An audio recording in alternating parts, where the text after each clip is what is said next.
اللہ بندے کو اکیلا کب کرتا ہے؟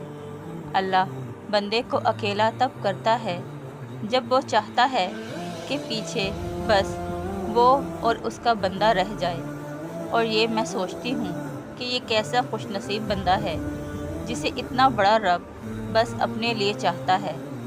انسان سمجھتا ہے کہ میرا کوئی نہیں ہے، مجھ سے کسی کو محبت نہیں ہے، کوئی میری پرواہ نہیں کرتا۔ دراصل اس کی پرواہ وہ کرتا ہے جو ہر چیز سے بے نیاز ہے۔